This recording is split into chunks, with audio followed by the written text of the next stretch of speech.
થાય. એકવાર સદગુરુ ગોપાળાનંદ સ્વામી ગોંડલ ગયેલા અને ગોંડલ લુહાર સમાજના બધા ભક્તો સ્વામીના દર્શન કરવા માટે આવ્યા. એમાં એક લુહાર ભક્તે આવી અને સ્વામીને એમનું નાનું એવું બાળક એ સ્વામીના હાથમાં આપ્યું. સ્વામીને કે સ્વામી આની પર તમે કઈ કૃપા દ્રષ્ટિ કરો ને.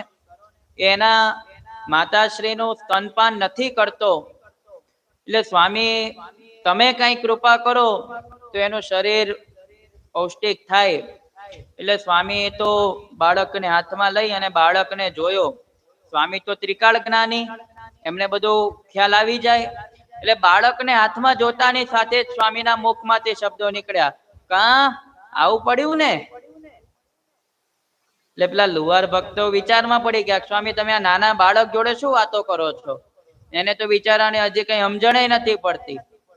એટલે પછી સ્વામીએ બધા રહસ્યો ખોલ્યા.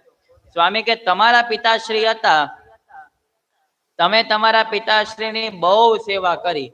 કે હા સ્વામી, અંતકાળે એમને બહુ પીડાઓ હતી, અમે બંને જણાએ, મેં અને મારા ઘરનાએ બહુ સેવા કરી, એમનો રાજીપો પ્રાપ્ત કર્યો.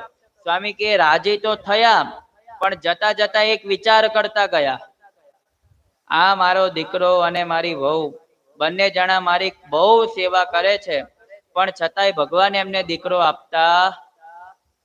જય સ્વામિનારાયણ, જય સ્વામિનારાયણ. ભગવાન એમને દીકરો આપતા નથી. આવો જ્યાં વિચાર આવ્યો એ જ વખતે પોતાનો દેહ છૂટી ગયો. અને વિચાર શેમાં હતો? તે કે દીકરો આપતા નથી, હવે જીવ ક્યાં જાય? તો કે એ જ જીવ પાછો છોકરો બનીને આવ્યો. એટલે તમે ઘણાને જોયા હશે, ઘણા એવું પણ કહેતા હોય છે, આનું મુન્નાનું મોઢું તો કે દાદા જેવું આવે છે. કારણ કે દાદાને સૌથી વાલો શું હોય?